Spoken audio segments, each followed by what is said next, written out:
अथर्शीची संकल्पना ही 2000 साली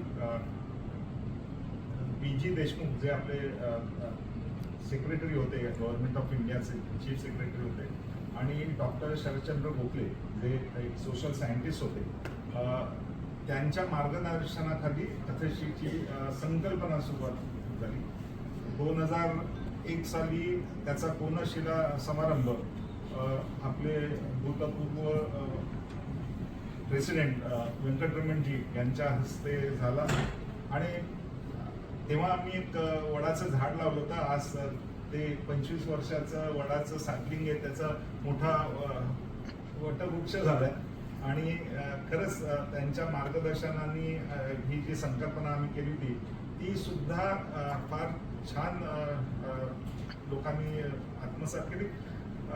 पहिली अथर्शी जेव्हा तयार झाली तेव्हा वृद्धाश्रम ही संकल्पना होती. हा जो टाबू होता म्हणजे तो बदलून गेला आणि अतिशय चैतन्य असलेली ज्याला म्हणतो हॅसलफाईड, डिग्निफाईड, जॉयफुल लाईफ हे ज्येष्ठांना आम्ही देऊ शकलो.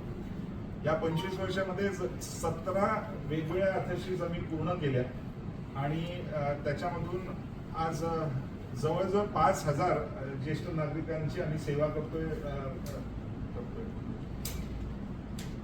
ही संकल्पना जरी परदेशातून आलेली असली तरी आजपर्यंत म्हणजे ती एवढी ज्याला म्हणूया की कस्टमाइज करणं किंवा भारतीय नागरिकांना आवडेल अशी करणं हे एक चॅलेंज होतं.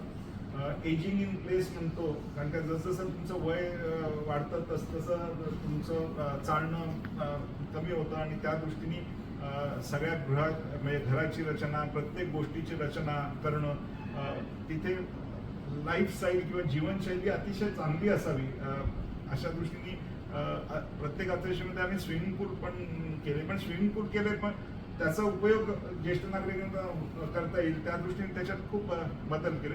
असं म्हणजे प्रत्येक कॉरिडॉरमध्ये प्रत्येक गोष्टींमध्ये बदल तर केलाच, पण सर्वात महत्त्वाचं झालं ते त्यांना अभिमानाने राहता येईल, इंडिपेंडंटली राहता येईल असं आयुष्य आम्ही देऊ शकलो.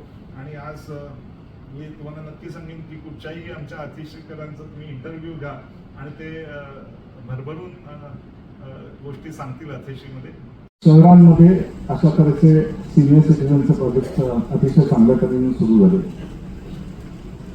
आपल्या सेंट्रल गव्हर्नमेंटनी पण ह्याची दखल घेऊन ज्येष्ठांसाठी त्यांनी काही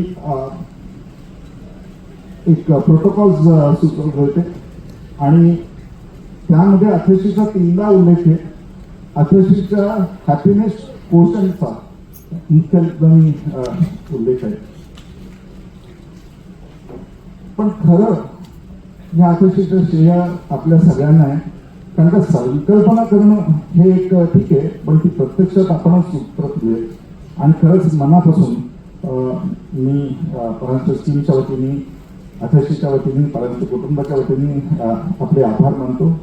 आणि मला वाटतं आता ह्या 25 वर्षाचा कालखंड बघताना मला जे सहकारी लाभले, ज्यांनी कायम हसतमुखपणे आपल्या सगळ्यांचं पडेल ते काम केलं, त्यांना धन्यवाद द्यावेसे वाटतात मला. या निमित्ताने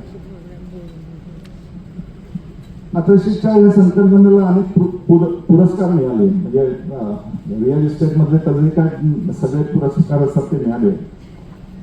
पण खरा आनंद आम्हाला खरंच मनापासून होतो की जेव्हा तुम्ही अतिशय आनंदाने अथर्शीमध्ये राहत असता, तुमच्या चेहऱ्यावरचं ते हास्य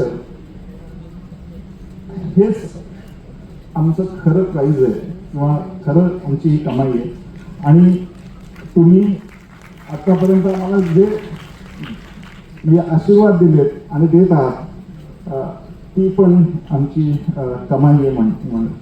मला सांगायला ही खूप आनंद वाटतो की आमच्या बरोबरच आता आमची सगळी पुढची पिढी या अथर्शीमध्ये पूर्णपणे त्यांनी वाहून घेतलेलं आणि खूप चांगलं काम करतात.